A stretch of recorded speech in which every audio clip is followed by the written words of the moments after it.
Okay, good evening and welcome to Scrummage live show. My name is Collins Manga, and today we are going to talk about several things. Even though the campaign is not going on, I think we are heading into the third week without rugby. We are staying at home and we are trying to sanitize and wash our hands. So ensure that you wash your hands and stay at home. Avoid unnecessary movements at this period of time. Let's follow the rules. I think our hope is that it will end anytime soon and we go back to our normal operations, go back to the field. Third week without sports. It's a bit difficult, but today I'm with Fanuel Kakai. We are indoors, no movements, so we will be trying to look at the impact of coronavirus, especially to the Olympic and maybe the impact of postponement of the Olympics and other games, and that is what we'll be talking about. Fanuel, welcome. Thank you. Wiki tatu sasa bila sporti. How has it been? It has been tough in terms of even we are not used to at least having a weekend without sports. Most of the time we look forward to the weekend because of the matches that are there, and also it is not just even the matches, the people you meet, socialize, and it also helps you go out, meet new people. Let's say for example during the Kenya Cup, we usually go out, meet people, interact, shout, cheer your team, of course relieve the stress that you have had for a week or for an entire week, and then come back, go to church on Sunday, and then you start the week again fresh and feeling sound. But now that is now a chance that we would have to at least adjust to not having that particular weekend full of sports. But it's time that people can now sit home with families. Yes. But even during time of sports, people can still go out with families and come back also to the families. But of course, yes, I agree to some extent. It is also good for the family time, for people to spend ample time with their families, to bond, know their members of family better, and also create friends and have that particular sort of human interaction. So now we are having cases, more cases in the country. It's heading to 30s. Yes. And it's getting worse. Are you worried that maybe we will not have the Kenya Cup, remainder of the Kenya Cup season? First of all, with respect to the cases, I believe there is some hope, because we now have this particular, we have one individual who has recovered, one patient actually who has recovered. So there is hope in terms of us as human beings tackling this particular pandemic or virus. Secondly, there is also hope because I believe they are seeing there are signs that even those who are still infected with the virus, there is a high chance that they are going to recover. So it is not a death sentence, so to say. But however, with regards to the Kenya Cup, it resuming, I note the quarterfinal matches had not been played. We also take note of the fact that with the quarterfinals and then now, we now have to have the semi-finals and then now the final. So we are talking about 3 weekends. Yeah. Now we also note there is the 7th circuit series that ought to start. Is it in July? Yeah. In July. That is one. 2, we also have after the Kenya the end of the 7th circuit, we also have the Safari Sevens. After the Safari Sevens now, the Kenya Cup, season, the new season for the Kenya Cup. So I don't. And we also have pre-season tournaments like Ladies, yeah, the University League. So those ones I don't see as there is a high chance that unless this particular virus is contained Within maybe May latest, it might be difficult for the resumption of the Kenya Cup. So then you have been following the Kenya Cup. My question now will be, which was your best match of the season before now we look at the impact? My best matches are two. I can say two. One was the Cabaras versus KCB. I believe there was it was a good match, one of the best matches, because one, it was against the top teams in the championship, in the in the Kenya Cup, the top teams in the Kenya Cup, and secondly because Cabaras had not won against KCB, and it was the first time, it was their maiden win, and it was won on enemy soil. That made it even much more important. The other match was, I believe, KCB and Homeboys.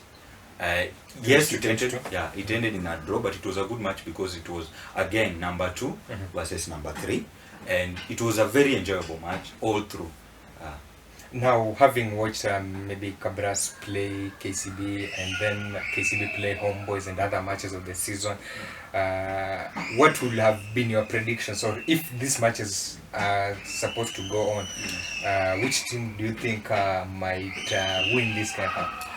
This season, I believe Cabras had the momentum, even though they lost a match to Homeboys. Yes.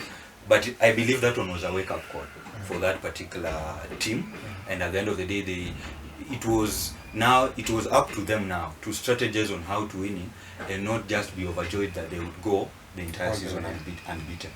But the momentum that they had built, Cabras that they had, in terms, even though they did not even match or supersede the point mark, it was similar. Yes, 74-74, the one they had this season. But I believe they had the momentum to go on and win for 2 or so reasons. One reason being that one, they had now beaten their so-called people whom they have never beaten. So the jinx was done. Yeah, the jinx was done. So at the end of the day, now they were, even if they were to meet KCB, they would meet on a clean set. They would not be, those particular previous history would not haunt them of them not having won against KCB. Okay, so we look at maybe some of the things that have or the developments this week. We saw the Olympic Committee postpone the games, and they said it's all about health and safety of the players. Then now the World Rugby came and supported that it was the right decision. We saw the likes of Kenya Rugby Union back the decision. We saw Collins Injera and other top names. Even this man of under 1 minute, Eliud Kipchoge also backing that decision. So now we are waiting. They say that it's going to be played not later than 2021. So those are the expectations. But now, what impact will it have on maybe teams, players, and the general competition? I believe one, it has, with respect to players, with respect to players, first of all, in terms of the, what is it called? People are different. Seasons each player has his own season that is performing. So we are talking about form.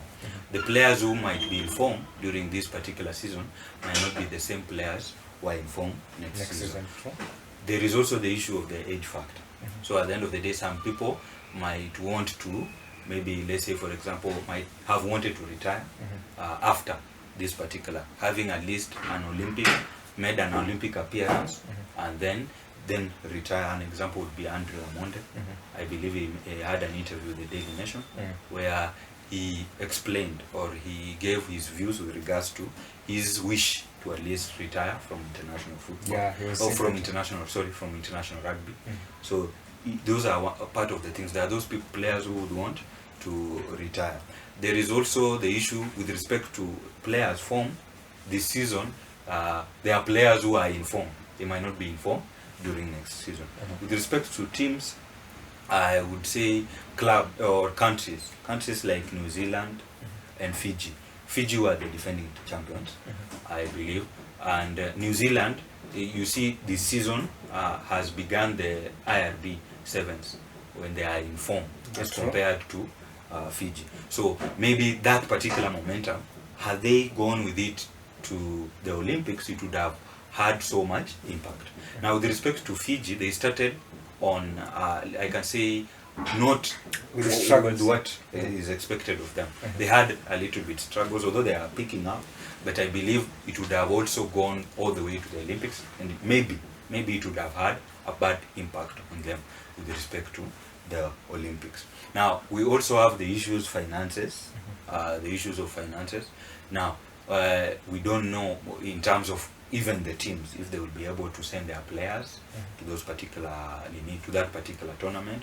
We have issues of whether even the players, the safety that we are talking about, they are not immune even themselves from, as you have seen from other sports, from infection. Players might be infected. So the impact is major in terms of all general. In general, if you are looking about resources, the players themselves, and even in terms of the performance, once now they go to that particular tournament. Now, if we look at it this way, you talked about Fiji maybe not starting impressively. Kenya Sevens have not started also well this season. Yeah, it is. Does it give them time to get better and prepare? I believe for the Kenya Sevens, it would be a blessing in disguise, in the sense that they have been, sorry to say, their performance has been below par. Especially this year. Especially this year. There is the issue of them relying. There have been questions whether they are over-relying on the, what is it called? The elderly players. The likes of Andrew Collins Injury and so on.